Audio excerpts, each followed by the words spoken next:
ఆత్మవిశ్వాసం అనేది ఒకరి సామర్థ్యాలపై ఉన్న నమ్మకం.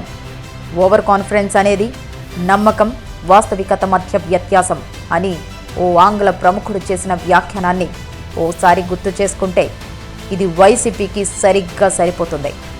Why not 175? ఈసారి కుప్పంలో చంద్రబాబు ఓటమి ఖాయం. అసలు సోదిలో లేని జనసేన గురించి చెప్పడం వేస్ట్.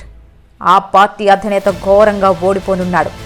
సింగిల్ డిజిట్ కాదు, డిపాజిట్ దక్కినా గ్రేటే అంటూ వైసీపీ అధినేత, ఆ పార్టీ నేతలు పలికిన ప్రగల్భాలు జూన్ నెలలో వచ్చిన ఫలితాలతో గాలిలో కలిసిపోయాయి. దత్త తండ్రిని నెత్తిన పెట్టుకుని ఊరేగుతా ఉన్నాడు మరో దత్తపుత్రుడు.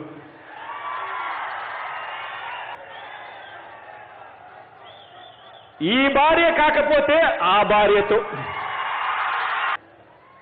ఒక్క ఎమ్మెల్యే కూడా లేడు. 2 చోట్ల పోటీ చేస్తే 2 చోట్ల కూడా ప్రజలు ఈయనను ఓడించేశాడు.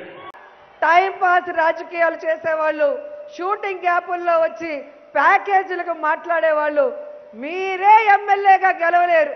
మీరు జగనన్నను ఏ ఓడిస్తారు?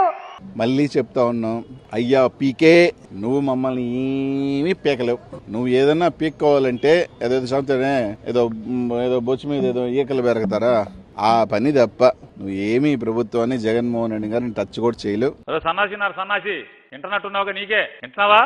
ఇంటావు ఎలాగేం చెప్పావు? ఏది సన్నాసి పిచ్చి పీకే. ఘోరాతి ఘోరంగా ఓడి కకలావికలమైన వైసీపీ అత్యంత అవమానకంగా కేవలం 11 సీట్లకు పరిమితమైంది. రాజు మొండివాడైతే అతడి పాలనలో ప్రజలు ఎలాంటి ఇబ్బందులకు గురవుతారో గత 5 ఏళ్ల పాలనలో జనం చూశారు. రాజకీయాలంటే ఏమిటో, అసలు రాజకీయాలు ఎలా చేయాలో తెలియని వైసీపీ అధినేతకు ఎన్నికల ముందు, ఎన్నికల ఫలితాలు వెలువడిన తర్వాత ఎదురైన ఓటమిపై ఎలా స్పందించాలో కూడా తెలియకపోవడం శోచనీయం. ఇలాంటి తరుణంలో పార్టీ భవిష్యత్తు ఇక ముగిసినట్లే అని భావించిన పార్టీ నేతలు ఒక్కొక్కరుగా ఇతర పార్టీల వైపు చూస్తున్నారు. ఈ పాటికే కొందరు జనసేన తీర్థం పుచ్చుకున్నారు, మరికొందరు అదే బాటలో ఉన్నారు. 5 ఏళ్లు అధికారం అనుభవించిన తర్వాత ఇప్పుడు ప్రతిపక్ష పాత్రలో ఎలా ఇమడాలో తెలియక జగన్ సతమతమవుతున్నారు. అధినేత వైఖరి అర్థం కాక పార్టీ శ్రేణులు అయోమయంలో ఉన్నారు. ఇక వైసీపీ ఖేల్ ఖతం, దుకాన్ బంద్ అని డిసైడ్ అయిపోయిన పార్టీ నేతలు ఇతర పార్టీలకు క్యూ కడుతున్నారు. ఇప్పుడు వైసీపీ నేతల దృష్టి జనసేనపైనే ఉంది. సామినేని ఉదయభాను, బాలినేని శ్రీనివాసరెడ్డి లాంటి వైసీపీ ప్రముఖులు ఈ పార్టీకే జన సైనికులైపోయారు. ఒకసారి కాస్త వెనక్కి వెళ్ళి చూస్తే ఈ నేతలే జనసేన చీఫ్ పవన్ కళ్యాణ్ను, పార్టీని ఎంత దారుణంగా విమర్శించారో మనకు తెలుసు. ఎంత నీచంగా దూషించారో ఎవరూ మర్చిపోలేదు. ప్రశ్నించడానికి ఉద్భవించిందని చెప్పుకునే ఆ పార్టీ ఒక ప్రశ్నలాగా మిగిలిపోతుందని ఎద్దేవా చేశారు. మొత్తం మీద జనసేన అసలు పార్టీయే కాదని డిసైడ్ అయిపోయి అవాకులు చవాకులు పేలారు. పవన్కు అంత సీన్ లేదు, జనసేన బంగాళాఖాతంలో కలిసిపోయే పార్టీ, అసలు అది రాజకీయ పార్టీయే కాదు అంటూ వైసీపీ నేతలు హద్దు దాటి విమర్శిస్తూ చేసిన దారుణమైన దూషణలు, విమర్శలు, అవమానాలను భరిస్తూనే పవన్ వైసీపీ మూకను ధీటుగా ఎదుర్కొన్నారు. ఇవాళ పవన్ కళ్యాణ్ ఏమన్నాడో మాకు అనవసరం అండి.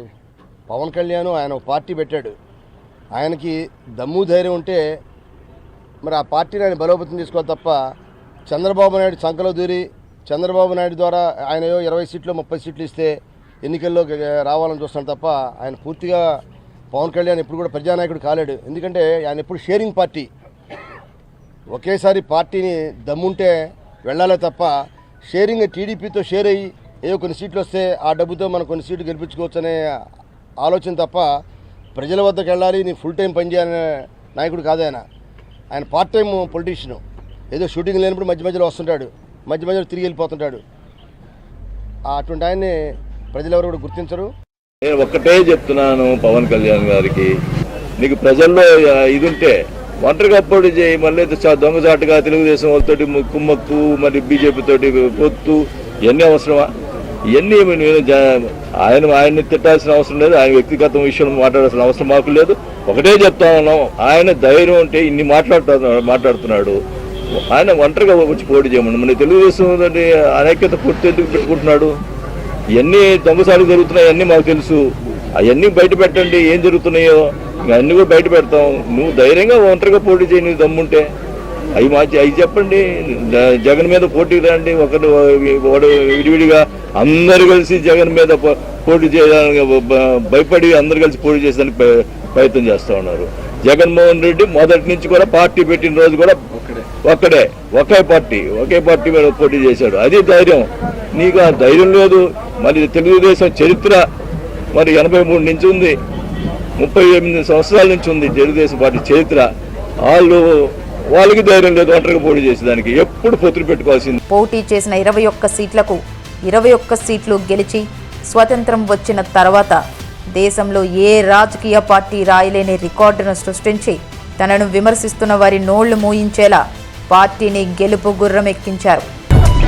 కొణిదెల పవన్ కళ్యాణ్ అనే నేను శాసనం ద్వారా నిర్మితమైన భారత రాజ్యాంగం పట్ల నిజమైన విశ్వాసం, ధ్యేయత చూపుతానని, నా కర్తవ్యాలను శ్రద్ధతో అంతఃకరణ శుద్ధితో ప్రజలందరికీ న్యాయం చేకూరుస్తానని దైవ సాక్షిగా ప్రమాణం చేస్తున్నాను. అటు చూస్తే అధినేతకు దిశ నిర్దేశం లేక చుక్కాని లేని నావల వైసీపీ దారుణ పరిస్థితిని ఎదుర్కొంటోంది. నిరాశ నిస్పృహలతో భవిష్యత్తు ఏమిటో తెలియక ఆ పార్టీ నేతలు, కార్యకర్తలు జగన్కు క్రమంగా దూరంగా జరుగుతున్నారు. ప్రధానమంత్రి నరేంద్ర మోదీ సైతం పవన్ను ఏ అందీన హే తుఫాన్ హే అంటూ ప్రశంసించారు. और जो यहाँ दिखता है ना पवन, ये पवन नहीं आंधी है. ఆయన కేవలం గాలి కాదు, ఓ తుఫాను అంటూ పొగడ్తలు కురిపించారు. రాజకీయాలకు నువ్వు పనికిరావు, సినిమాలు చేసుకొని బతుకు అంటూ ఎద్దేవా చేసిన ఫ్యాన్ పార్టీ నేతలు తప్పైపోయింది, క్షమించు అంటూ కాళ్ల బేరానికి వస్తున్నారు. విద్వేష ప్రసంగాలు, దూషణలు వైసీపీ నైజం.